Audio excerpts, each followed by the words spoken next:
What's going on, guys? Kevin Fox here from Fox Fishing 4K. So we're getting a lot of questions about our dipsies. I guess some people saw in one of our videos how we had a dipsy with wire hooks on it, and I was getting a lot of questions. They're asking, what is this? And I kept telling them that we are working on version 4 of our dipsy diver pattern, our stealth diver pattern, and people were keep asking. So you know what, we're just gonna give it all to you guys. Stay tuned. I'm gonna give you all of our secrets with our dipsy divers right now.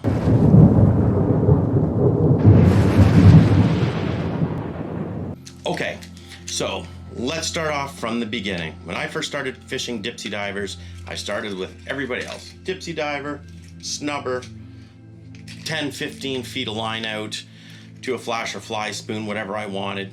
Catch a fish, hand line all this line in, net the fish, bring it in. That was garbage. We got rid of that pretty quick. So that was 7 years ago. Going back about 5 years ago, we came up with putting offshore clips on our line. We started messing around with attaching the dipsy diver to our line, and we called it stealth diving. And we could attach it to our braid, we could attach it to monofilament. If we had a 50-foot lead of mono, clip this to the mono. It worked great. The problem was, though, with the braid, sometimes it would slip. So we got into wrapping them, and we would end up finding these clips that had the teeth. It's got a little tooth in there. So what we'd do is we'd put the braid in, wrap it 3 times on this one, wrap it 3 times on the other one, and our dipsy diver used to look like this. We would leave enough space in between that the dipsy diver could pop, and you'd reel the fish in normally. One thing great about this, we could have a 50-foot lead, 75-foot lead, wherever we wanted up that line of the braid, we could attach our dipsy diver. The drawbacks of that: one, you'd have to sit there and wrap 3 times on each one of these things. That was a drawback. Another drawback is when we get some of the bigger kings, or if it ever slipped or pulled, that tooth, the braid would start cutting into it, and it would get smaller and smaller and eventually saw it right off. Number 3 issue of this is in back behind this clip. You see that little crease right here? A lot of times when you're wrapping it, the line would sit back on that crease and it would hook in there or get caught. And when you had a big king on, or you're fighting a fish, and I'm reaching up, I grab the dipsy and I'm trying to unhook it, as I squeeze it, it's hooked in behind, and a lot of times the line's twisted, and I've had difficulty in the past getting the line off of this one. So that was our version 1, and we ran this for a few years. That was about 5 years ago. I think the first time we shared it in video was about 3 years ago with a gripper video, and then I think last year, the year before, we actually came out with official videos just releasing it to everyone. So that was that one. So that was version 1. Last year we started into version 2, and what version 2 was, I had a client out in a boat. His name was Don, and I was showing him the stealth diver program, and he showed me some of the stuff he did in the ocean with almost like torpedo clips. And what he would do is he'd take a giant clip, like a torpedo clip, so you have a big snap swivel like this. Pretend this is the swivel and this is the big snap. You snip it, so it opens like this. And what you would do is tie in a piece of monofilament, add these swivels, or just add the swivels right to your braid, whatever you wanted.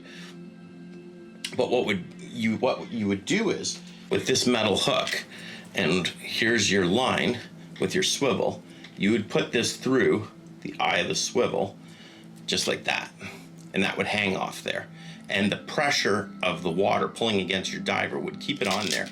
And I always thought it looked like it would fall off, but it never did. We fished it for a long, long time without any issues. And when it came in, you literally just grabbed the hook, slid it off, it was off your line, no problem. That was version 2. So we weren't even gonna release that. We were gonna fish that for a couple years and keep that a secret.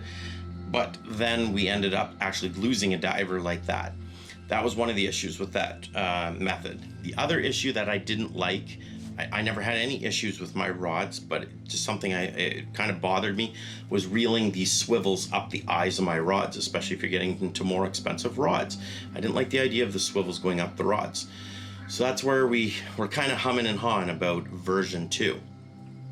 Then I saw online, someone sent me a video from a gentleman called No Fish Nick. So we call his version 3. And what No Fish Nick did was, let's take this thing off of here. I just brought this for show. He added a little S-clip like to the diver. So it'd be smaller than this. I bought this just to kind of show you the idea behind it. So I'm gonna clip this on here. So it'd be like an S carabiner or S clip on it to the diver. And what he would do is he would same thing as what we were doing with the swivels, a patch of mono in there. He'd have 50 feet, 70 feet up his braid, tie in a patch of mono, 30, 40 pound test. He'd put a small loop, something like this. I don't know if you guys can see that little tiny loop and in his line. And then he would take his little S carabiner and it would hook onto that loop. There, got it. So that would sit on there. It would hang. He wasn't attaching it to the back. He was only using the one. And we tried this for a while and it worked okay. You'd fight a fish, it will work with just the one. You'd pull it. When you get the Dipsy diver into the boat, you just slide this down, pull your line off, and out it goes. The drawbacks of this one, drawbacks of version 3 is, one, the S carabiner needs a loop in your line, so you definitely have to tie in a piece of mono. You have to have a loop, you have to have a knot in your line, and we didn't like having the knot. The other thing we didn't really like was not having it attached to the back. With it only being attached to the one, with the King's tugging and you're tugging, and they're both coming at both parts like this, it's not clipping this Dipsy. You'd have to wait for the King to kind of stop or swim towards you, and then you got a little bit of slack to yank it to be able to pop that. So we didn't like that version that much either. So it wasn't bad, but it wasn't perfect. It needed work. So that's where we ended up going to version 4. So version 4 we came out with the spring of 2023 this year. And what version 4 is adding these clips, compression clips, okay? So this is our version 4. Here's the clip by itself. And what these clips do is I flip a switch, they open. Best part about these is if you've ever put the split rings on the older version of these, this part on the back was really thick and wide. It was hard to get your split rings on there. You'd have to use really big split rings to get it on.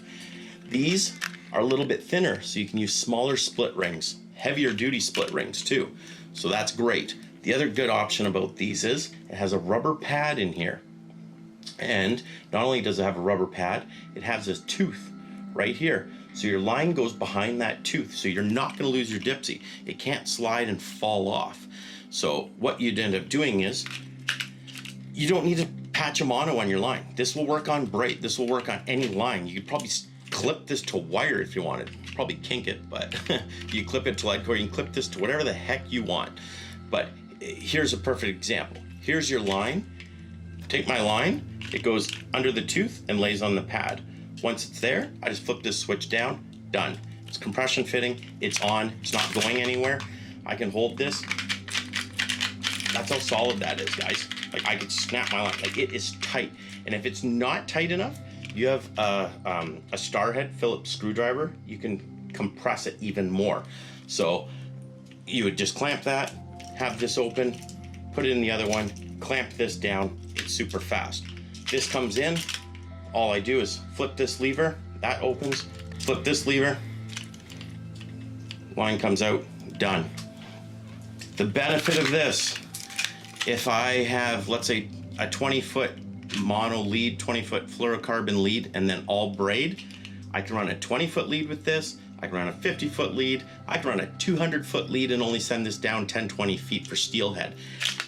I'm not limited to putting a piece of mono within my braid. I don't have any swivels in the lines, I don't have any knots in the lines, I don't have any weak points in the lines at all. Not only that, if you still want to just run the one single one, you can. We like to run two just because when that King's pulling here and you're pulling here, it's still gonna pop your Dipsy. If both lines are only on one thing and you're both pulling, it won't pop the Dipsy. So that's why we run two. But you could run a version of No Fish Nick and our version and do like a hybrid. But this is the 2023 version 4 of the Dipsy Diver. I haven't seen anything better out there. But if you have, please share, comment below, because then we'll go to version 5. But this is so far the best I've seen, and I'll put a link down below for these clips for you guys. They actually sell them on Amazon now. We used to get them from overseas, but I'll put a link down below because now they're actually on Amazon. I think you can get 2 of them like for 10 bucks. So tight lines, guys, and enjoy your stealth diving. It's a killer technique and it brings us a ton of fish. See you later. Bye-bye.